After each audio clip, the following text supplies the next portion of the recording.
Hello students, welcome my YouTube channel SSDL math point. আজকে চলে এসেছি রায়মার্টিন প্রশ্নবিচিত্রায় ক্লাস 10-এর মডেল সেট 3-এর পার্ট 2 নিয়ে, যেখানে তোমরা 2 মার্কসের যে প্রবলেমগুলো রয়েছে তার সলিউশন পাবে। আগের ভিডিওতে তোমরা পার্ট 1 দেখেছো, সেখানে 1 মার্কসের যে প্রশ্নগুলো ছিল তার সমাধানগুলো তোমরা পেয়েছো। এই পর্বে আমরা 2 মার্কসের যে প্রশ্নগুলো রয়েছে সেগুলো সমাধান করব। তোমাদের কাছে ভীষণ গুরুত্বপূর্ণ, এখন বেশিরভাগ স্কুলে টেস্ট পরীক্ষা চলছে, তাই বলবো অঙ্ক পরীক্ষার আগে যদি সময় হয় তাহলে একটু দেখে নিও। আর পরীক্ষার পরেও তোমাদের জীবনে বড় পরীক্ষা, প্রথম পরীক্ষা, সেই মাধ্যমিক পরীক্ষার জন্য তোমাদের কাছে এগুলো খুবই গুরুত্বপূর্ণ, তখন একবার ভালো করে দেখে নিও। প্রসঙ্গক্রমে একটু বলি যে গতকাল আমাদের মহিলা যে ক্রিকেট টিম রয়েছে তা বিশ্বকাপ চ্যাম্পিয়ন হয়েছে। তা আজকে এই প্রসঙ্গটা বলার একমাত্রই কারণ যে বেশিরভাগ ক্ষেত্রে আমাদের কি দেখা যায় যে মহিলারা রাতে 11টা-12টার পরে বাইরে গেলে তাদের রিস্ক হয়ে যায়। সেখানে দেখো মহিলা টিম জয়লাভ করছে এবং বিশ্বের দরবারে ভারতবর্ষের মাথাটাকে উঁচু করে তুলছে। তাই আমার এই ছোট প্ল্যাটফর্ম থেকে সমস্ত ছাত্রীদের উদ্দেশ্যে একটাই বার্তা, তোমরাও তোমাদের চলার পথটিকে সুগম করো, সমস্ত ফিল্ডে তোমাদের উন্নতি হোক, ছেলেদের নয় তোমরাও এগিয়ে আসো এবং তোমরা নিজেদের পজিশনটাকে আরও উঁচু করে তোলো। যাই হোক, বেশি কিছু না বলে আজকে আমি অঙ্কে ফিরব। এখানে তোমাদের যে 4-এর দাগে অঙ্কগুলো রয়েছে, প্রথম দেখো যে অঙ্কটা রয়েছে, একের অঙ্ক, 500 টাকা বার্ষিক 10% চক্রবৃদ্ধি সুদের হারে কত বছরের সুদ 105 টাকা হবে। তাই এখানে চক্রবৃদ্ধি সুদ থেকে রয়েছে। তা যে তথ্যগুলো দেওয়া আছে সেগুলো আমি আগে নোট ডাউন করব। কি দেওয়া রয়েছে? 500 টাকা বার্ষিক 10% চক্রবৃদ্ধি সুদের হার। তাহলে দেখো মূলধনটা দেওয়া রয়েছে 500 টাকা, বার্ষিক চক্রবৃদ্ধি সুদের হার R% সমান রয়েছে 10%। সময় জানতে চেয়েছে যে n সমান কত, আর চক্রবৃদ্ধি সুদ দেওয়া রয়েছে 105 টাকা। তা চক্রবৃদ্ধি সুদের ফর্মুলাটা কিভাবে আসে, যে সমূল চক্রবৃদ্ধি অর্থাৎ সুদাসল, সেখান থেকে আমরা আসলটা বাদ দিই। তা দেখো যে চক্রবৃদ্ধি সুদের ফর্মুলা কি পাবো, p into 1 plus r/100 whole to the power n। এটা কি নির্দেশ করে? সমূল চক্রবৃদ্ধি, সেখান থেকে আমরা বাদ দেবো আসল অর্থাৎ p সমান 105, বা পির ভ্যালুটা বসিয়ে দিই 500 ইন্টু 1 প্লাস আর এর ভ্যালু হচ্ছে 10/100 whole to the power n minus p সমান 500। এবার একটু কাটাকুটি করবো, একটা শূন্য কাটবে, 10 একে 10 আর 1 যোগ করলে 11/10 whole to the power n, আর সামনে রয়েছে 500, মাইনাস 500টা উপরে গেলে যোগ হবে, 105-এর সঙ্গে যোগ করলে 605 হয়ে যাবে। 11/10 whole to the power n 605/500, কাটাকুটি করলে 5 দিয়ে কাটাকুটি করলে 121/100, বা 11/10 whole to the power n সমান, এটা পেয়ে যাবো 11/10 হোল স্কোয়ার। তাহলে n এর ভ্যালুটা আমরা পেয়ে যাচ্ছি 2। অতএব 2 বছরে সুদ হয়ে যাবে 105 টাকা। এরপরে 2-এর অঙ্কটা দেখে নেব। 4-এর 2-এর অঙ্কটা রয়েছে, কোনো মূলধন 10 বছরের সুদে মূল্যে দ্বিগুণ হলে কত বছরের সুদে মূল্যে 4 গুণ হবে। একটু বলে দিই যে তুমি 100 টাকা কাউকে সুদে দিলে, দ্বিগুণ পাচ্ছ অর্থাৎ 200 টাকা, সেটা সুদে আসলে, তাহলে সুদ কত পেলে? 200 মাইনাস 100 অর্থাৎ 100 টাকা। তাহলে তোমার আসল ছিল 100 টাকা, তুমি শুধু সুদ পেলে 100 টাকা, তাহলে দ্বিগুণ হলে বুঝতে হবে যে সুদ আর আসলের পরিমাণটা সমান হয়ে যায়। সেরকম আমরা অঙ্কটা শুরু করবো। ধরি আসল সমান p টাকা, সময় রয়েছে t সমান 10 বছর, সুদের হারটা আমাদের জেনে নিতে হবে এখান থেকে, আর সমান কত, সুদ আমরা কত পাবো, যেহেতু দ্বিগুণ বলেছে সুদ আর আসল সমান হবে। সুদের ফর্মুলা আমরা কি জানি, p t সমান 10 আর বাই 100 সমান পি। দুদিক থেকে পি ক্যান্সেল হলে আর একটা জিরো ক্যান্সেল হবে, আর সমান 10। এবার জানতে চেয়েছে যে কত বছরে সুদে মূল্যে 4 গুণ হবে, অর্থাৎ সুদ আমরা পাবো কত, যদি আমরা পি টাকা খাটাই সুদে আসলে পাবো 4p। আমরা যদি আসলটা বাদ দিয়ে দিই তাহলে পাবো 4p মাইনাস পি অর্থাৎ 3p। তাহলে দেখো যে আসল পি সময় জানতে চেয়েছে টি সমান কত, সুদ 3p, বা সুদ সমান কি পি টি সমান জানতে চেয়েছে, আর এই ভ্যালুটা আমরা পেয়ে গেছি অলরেডি 10/100 সমান 3p। দুদিক থেকে পি পি ক্যান্সেল হবে, ওপর নিচে একটা জিরো ক্যান্সেল হলে টি সমান 3 × 10 সমান 30, অর্থাৎ 30 বছরে সুদে মূল্যে 4 গুণ হবে। এরপরে আমরা 3 অঙ্কটা দেখব। 4-এর 3 অঙ্কটা রয়েছে প্রথম চ্যাপ্টার থেকে, যেখানে একটা দ্বিঘাত সমীকরণ রয়েছে 6x² plus x plus k equal to 0। এটা 1 নম্বর দিয়ে রাখলাম। এই সমীকরণের বীজদ্বয়ের বর্গের সমষ্টি 25/36 হবে, k এর ভ্যালুটা কত হবে। তা দ্বিঘাত সমীকরণ, তা বীজ দুটো থাকবে। ধরি 1 নম্বর সমীকরণের বীজদ্বয় আলফা ও বিটা।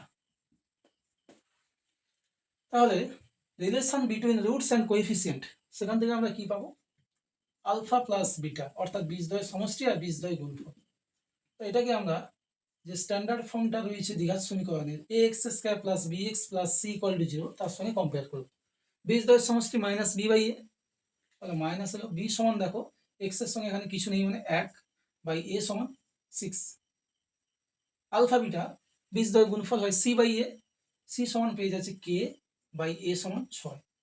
জানতে চাইছে কি k এর ভ্যালুটা কত, যেখানে বীজদ্বয়ের বর্গের সমষ্টি হবে 25/36। যেহেতু alpha square plus beta square সমান 25/36, মানগুলো বসিয়ে দিই।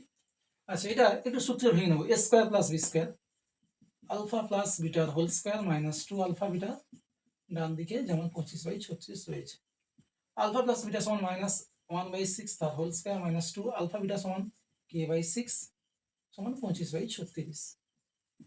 মাইনাস 1-6 কে দুবার গুণ করলে পেয়ে যাবো 1-36, দুইটা ক্যান্সেল হলে পেয়ে যাবো k/3 সমান 25/36, বা মাইনাস k/3 সমান 25/36 মাইনাস 1/36। তাহলে মাইনাস k/3 সমান পেয়ে যাচ্ছে 24/36, বা k সমান মাইনাস 24/36 গুণিতক 3 সমান -2। তাহলে এক্ষেত্রে k এর ভ্যালুটা কত আসছে, -2। এরপরে 4 অঙ্কটা দেখে নেবো আমরা। 4 অঙ্কটা কি রয়েছে, a/b সমান দেওয়া রয়েছে 3:2, আর একটা সম্পর্ক রয়েছে সেটা পরে যাচ্ছি। ধরি a সমান 3k, b সমান 2k, যেখানে অবশ্যই k নট ইকুয়াল টু 0। আর একটা সম্পর্ক রয়েছে a মাইনাস b সমান 5, যেহেতু a মাইনাস b সমান 5, তাহলে এর ভ্যালুটা বসিয়ে দিই, a সমান 3k মাইনাস b সমান 2k সমান 5, তাহলে k সমান আমরা পেয়ে যাচ্ছি 5। এরপর জানতে চেয়েছে a square plus b square সমান কত, অতএব a square plus b square, a সমান 3k তার হোল স্কয়ার, b সমান 2k তার whole square, 3 × 3 = 9k square, 2 × 2 = 4k square সমান 13k স্কয়ার। 13 × k স্কয়ার সমান k এর ভ্যালু 5, তাহলে 13 × 25, 13 × 5 = 65, 6 হাতে থাকলো, 13 × 2 = 26, 6 = 32। অতএব a square plus b square value আমরা পেয়ে যাচ্ছি 325। এরপরে আমরা 4-এর 5 অঙ্কটা দেখে নেব। কি রয়েছে, ও কেন্দ্রে একটা বৃত্ত রয়েছে, তার ব্যাস দেওয়া রয়েছে এবি, সিডি একটা জ্যা রয়েছে, সেই সিডি জ্যার দৈর্ঘ্য হচ্ছে বৃত্তের ব্যাসার্ধের সঙ্গে সমান। ছবিটা আঁকি আগে, এই অঙ্কগুলো ছবি না আঁকলে খুব সমস্যা।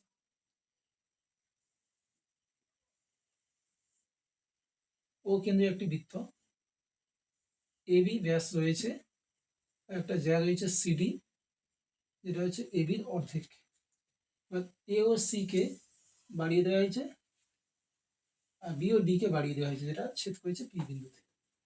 তো এখানে একটা ভ্যালু দেওয়া রয়েছে, ভ্যালু জানতে চেয়েছে কোণ এ পি বি এর মান কত। কোণ এ পি বি এর ভ্যালুটা কত, একটু অঙ্কন করবো। এখানে ও থেকে সি যোগ করব আর ও থেকে ডি যোগ করব। দেখো, বৃত্তের ব্যাস এবি এবং জ্যা একটি জ্যা সিডি, যেখানে সিডি সমান হাফ এবি। এবার এখানে দেখো, ও থেকে এ যা হবে, ও থেকে সি তা, ও থেকে ডি তা, ও থেকে বি তা, এই লেন্থগুলো সমান কেন? একই বৃত্তের ব্যাসার্ধ। যেহেতু ও এ সমান ও সি সমান ও ডি সমান ও বি সমান সিডি, সুতরাং আমরা কি পেয়ে যাব? ত্রিভুজ সিওডি একটি সমবাহু ত্রিভুজ। একই রকম, আচ্ছা, সমবাহু ত্রিভুজ হলে এই প্রত্যেকটা কোণ আমরা পেয়ে যাব 60 ডিগ্রি করে। একই রকম এই যে ত্রিভুজ এওসি আর ত্রিভুজ বিওডি, অনুরূপে ত্রিভুজ সিওএ ও ত্রিভুজ ডিওবি উভয়ই সমবাহু ত্রিভুজ। তাহলে দেখো, কোণ সিএও এর ভ্যালু 60 ডিগ্রি হবে, আর ডিবিও 60 ডিগ্রি হবে। চেয়েছে কোণ এপিবি। ত্রিভুজ এপিবির ক্ষেত্রে দেখো, এই কোণের ভ্যালুটা, তিনটে কোণ মিলে যদি 180 থেকে এ কোণ আর বি কোণ বাদ দিয়ে দেবো। 180 ডিগ্রি মাইনাস কোণ PAB plus PBA, 180 degree minus PAB বলতে এই কোণটা, সেটা আবার কার সঙ্গে সমান? সিএও 60 ডিগ্রি, এটাও একই রকম 60 ডিগ্রি। তাহলে 180 ডিগ্রি মাইনাস 120 ডিগ্রি সমান 60 ডিগ্রি। এটাই আমাদের রিকোয়ারমেন্ট ছিল। 6 অঙ্কটা, এটা ছবিটা একটু এঁকে নিই।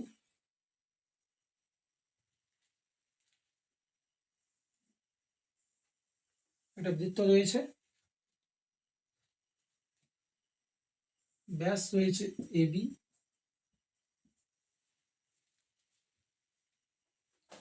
এবি ও সিডি পরস্পর লম্ব, ওয়ের হচ্ছে বাইরে রয়েছে সিডি,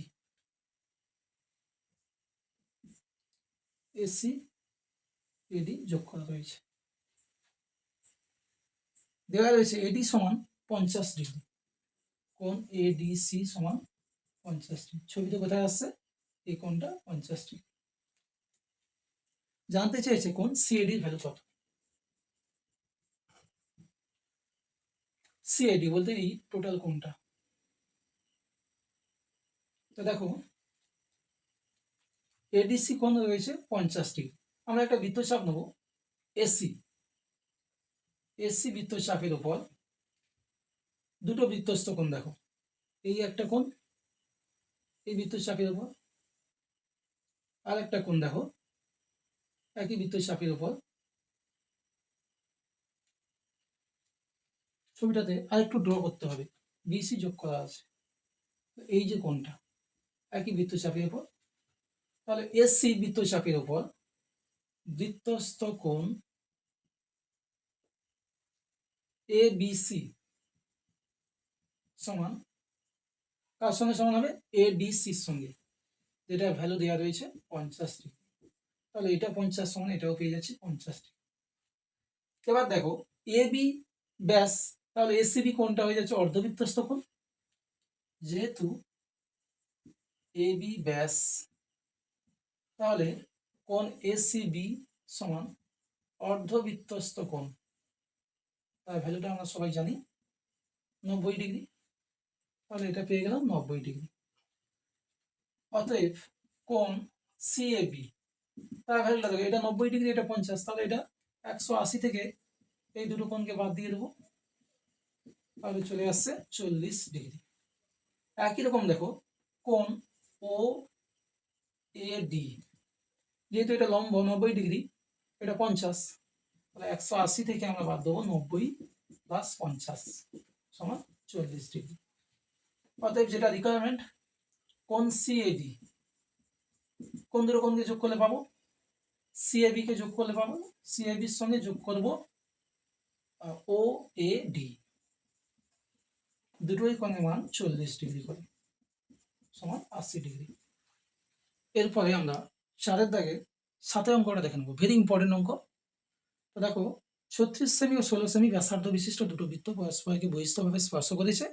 জানতে চেয়েছে তাদের সরল সাধারণ স্পর্শকের দৈর্ঘ্য কত। তির্যক নয় কিন্তু, সরল সাধারণ স্পর্শক।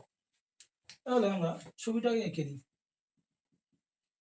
দুটো বৃত্ত রয়েছে, একটা বড় একটা ছোট বৃত্ত।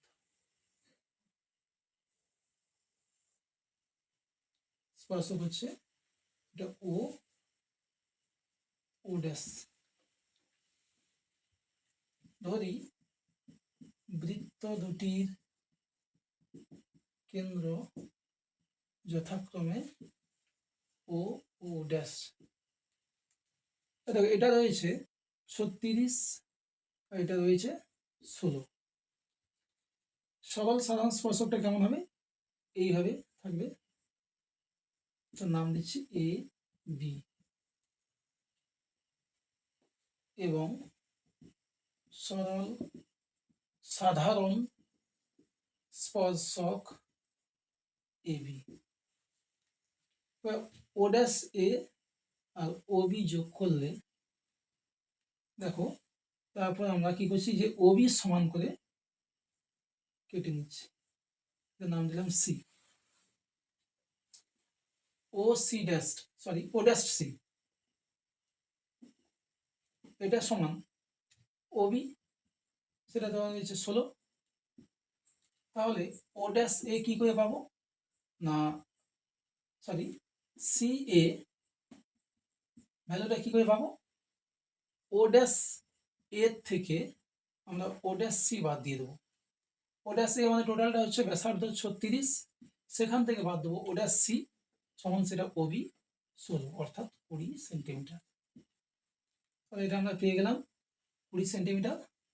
এবার দেখো জানতে চেয়েছে এ বির লেন্থ, একটু বলে দিই।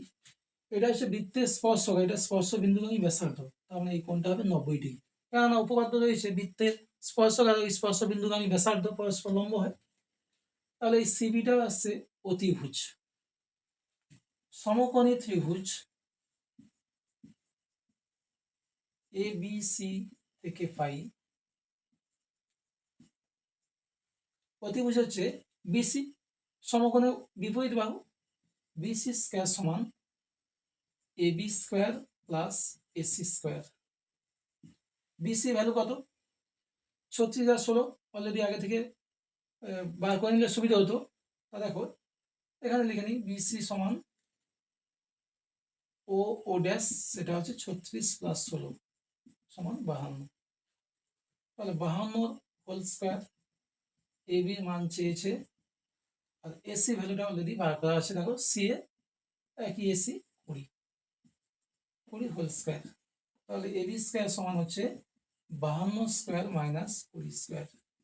এ স্কয়ার মাইনাস বি স্কয়ার ভাঙলে একবার যোগ একবার বিয়োগ, তাহলে 52 সঙ্গে 20 যোগ করলে 72, বিয়োগ করলে কত আসছে 32, বা এ বি সমান রুট 72 ইন্টু 32। তাহলে 72 কে আমরা ভাঙতে পারি কি হবে, 9 ইন্টু 8, 32 কে ভাঙতে পারি 8 ইন্টু 4, দুটো 8 থেকে একটা 8, 9 থেকে বেরোবে 3, 4 থেকে বেরোবে 2, 8 3 24, 2 48। তাহলে আমাদের এ বির ভ্যালুটা কত পেয়ে যাচ্ছি, এ বি সমান 48 সেন্টিমিটার। এরপরে আমরা 8-এর দাগে অঙ্কটা দেখে নেব, যেখানে রয়েছে একটি বৃত্তের ব্যাসার্ধের দৈর্ঘ্য 42 সেমি, বৃত্তটির 11 সেমি দৈর্ঘ্যের বৃত্তচাপ কেন্দ্রে যে কোণ উৎপন্ন করে তার ষষ্ঠিক মান কত। তা দেখো 4-এর 8-এর অঙ্ক। একটা বৃত্ত রয়েছে,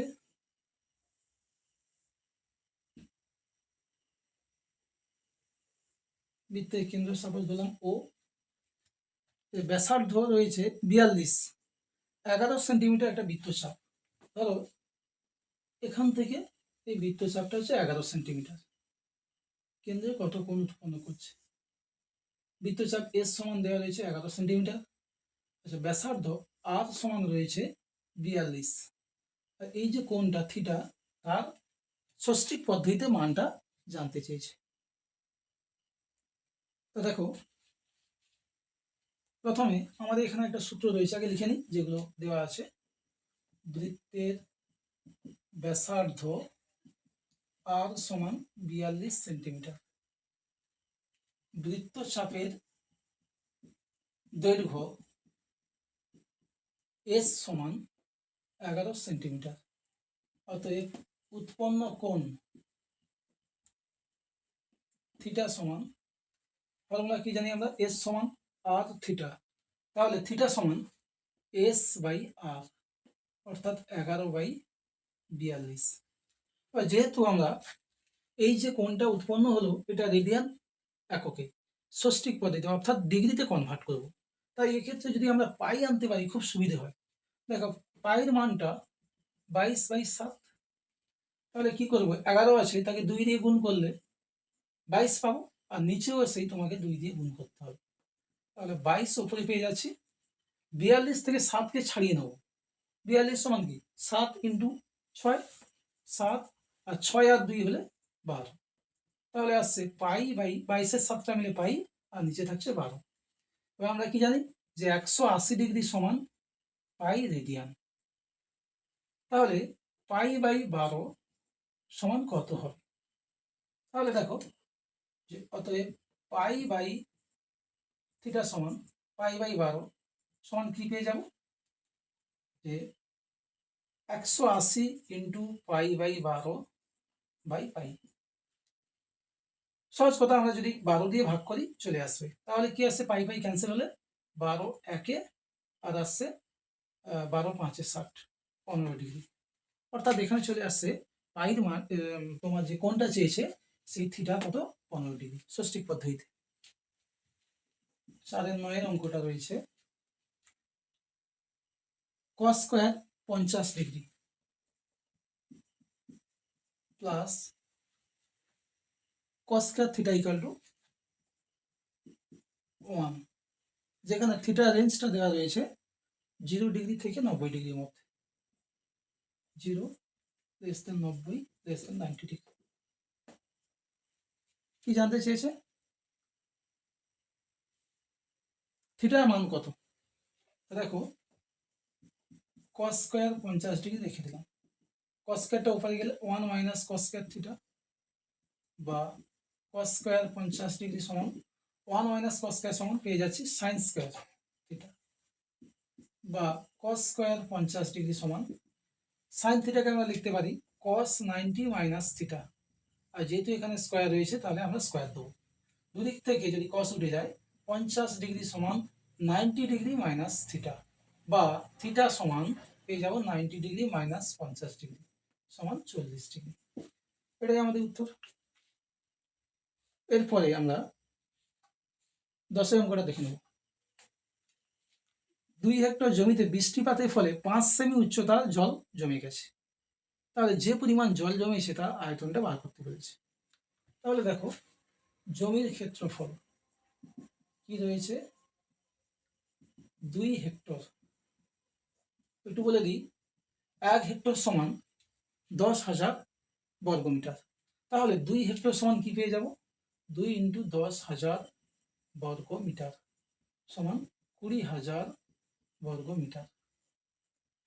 জলের উচ্চতা রয়েছে 5 সেন্টিমিটার। এখানে চেয়েছে দেখো আয়তনটা কত ঘনমিটার, তার মানে সব কিছু আমাদের মিটারে নিয়ে যেতে হবে। 5 সেন্টিমিটার সমান 5/100 মিটার। অতএব নির্ণেয় জলের আয়তন সমান ক্ষেত্রফল ইন্টু উচ্চতা, তাহলে 20,000 ইন্টু 5/100 ঘনমিটার। দুটো শূন্য ক্যান্সেল হলে 5 2 10, 10,000 ঘনমিটার। এটা হচ্ছে আমার অ্যান্সার। এরপরে গোলক থেকে একটা অঙ্ক রয়েছে। কি রয়েছে দেখো, একটি অর্ধগোলকের আয়তন ভি, সমগ্র তলের ক্ষেত্রফল এস এবং ভূমির ব্যাস ডি। অর্ধগোলকের আয়তন, ধরে নিচ্ছি অর্ধগোলকের ব্যাসার্ধ আর একক, অতএব ভি সমান, একটা সম্পূর্ণ গোলক হলে তার আয়তন হয় 4/3 পাই আর এ কিউব। এখানে যেহেতু অর্ধগোলক রয়েছে তাহলে সেক্ষেত্রে হবে 2/3 পাই আর কিউব ঘন একক। আর কি দেওয়া রয়েছে, সমগ্র তলের ক্ষেত্রফল। সেক্ষেত্রে বলি অর্ধগোলকটা নিরেট বলা থাকলে ভালো হতো, যে উত্তরটা তোমাদের রয়েছে সেক্ষেত্রে কিন্তু অর্ধগোলকটাকে নিরেট ধরেই করা আছে। তাহলে নিরেটের ক্ষেত্রে কি হবে, 3 পাই আর স্কোয়ার বর্গ একক। আর একটা ভ্যালু দেওয়া আছে ভূমির ব্যাস ডি, যেহেতু আমরা ব্যাসার্ধ আর ধরে নিয়েছি তাহলে ব্যাস ডি সমান 2r একক। যে ভ্যালুটা জানতে চেয়েছে S D by V, S D by V, তাহলে এস এর ভ্যালু হচ্ছে 3 পাই আর স্কোয়ার, ডি সমান 2r বাই ভি এর ভ্যালু হচ্ছে 2/3 পাই আর এ কিউব। দেখো পাই এখানে দুটো আর এখানে একটা আর এ কিউব ক্যান্সেল হবে উপর নিচে, 2 2 ক্যান্সেল হবে, 3 3 থাকছে 9। অতএব এস ডি বাই ভির ভ্যালুটা আমরা কত পেয়ে গেলাম, 9।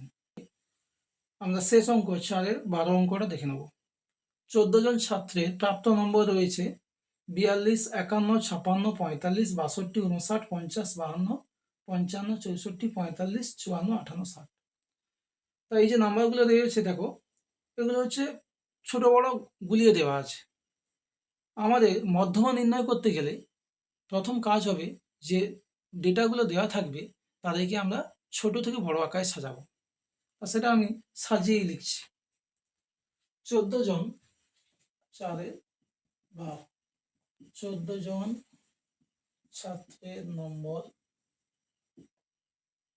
ঊর্ধ্বক্রম অনুযায়ী ঊর্ধ্বক্রমে সাজিয়ে পাই, মানে ছোট থেকে বড়। তা কি কি আছে, প্রথমে ছোট থেকে বড় সাজালে 42, 45, 45, 50, 51, 52,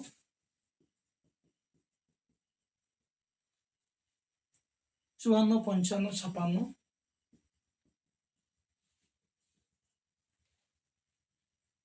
59, 60,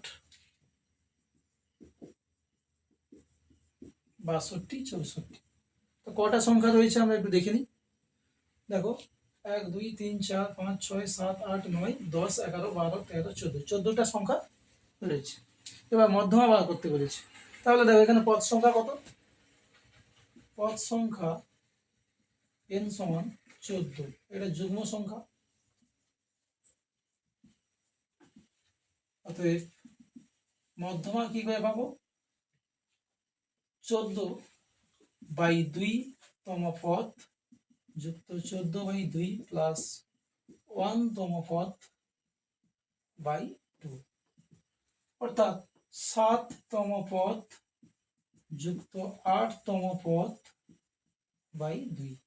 7 তম পদের মানটা কত, 1 2 3 4 5 6 7, 7 এটা আর এটা 54 প্লাস 55/2 পাবো 54.5। এটাই হলো আমাদের সঠিক উত্তর। তো এইভাবে যে ধারাবাহিকভাবে শর্ট কোশ্চেনের সলিউশন চলছে, আশা করি তোমাদের পরীক্ষার ক্ষেত্রে খুবই কাজে লাগবে। আগেও বলেছি এখনো বলছি, শুধু তোমাদের টেস্ট পরীক্ষা নয়, টেস্টের পর যে জীবনে বড় পরীক্ষা তোমাদের প্রথম পরীক্ষা মাধ্যমিক পরীক্ষার ক্ষেত্রে কিন্তু এগুলো খুবই গুরুত্বপূর্ণ। তোমাদের যেমন আমি আগেও কথা দিয়েছি যে টেস্ট পরীক্ষার পর তোমাদের প্রিভিয়াস ইয়ার সলিউশন দেবো, তার সঙ্গে সঙ্গে নতুন যে শর্ট টাইপের প্রশ্নগুলো উঠে আসছে সেগুলো আমি তোমাদের সমাধান করিয়ে দেবো, যাতে তোমাদের পরীক্ষা হলে কোনোরকমভাবে কোনোরূপ চিন্তায় না পড়তে হয়। এইভাবে তোমাদের সঙ্গে রয়েছি। পরবর্তী আবার ভিডিওতে আমি ফিরবো, যেখানে তোমরা মডেল সেট 4 এর সমাধানগুলো পাবে। ধারাবাহিকভাবে এই অঙ্কগুলো আমাদের চলতে থাকবে। যারা চ্যানেলে নতুন আছো, লাইক, কমেন্ট, শেয়ার করো। পাশে থাকা বেল আইকনে প্রেস করে চ্যানেলটি সাবস্ক্রাইব করে দিও। আর পুরনো যারা রয়েছো তারা প্রচুর প্রচুর শেয়ার করো, যাতে তোমাদের চেনা পরিচয় বন্ধুরাও তোমাদের মতো খুব সহজে অঙ্ক শিখতে পারে। তা দেখা হচ্ছে নেক্সট ভিডিওতে মডেল সেট 4 নিয়ে। আজকে এইটুকু, টাটা।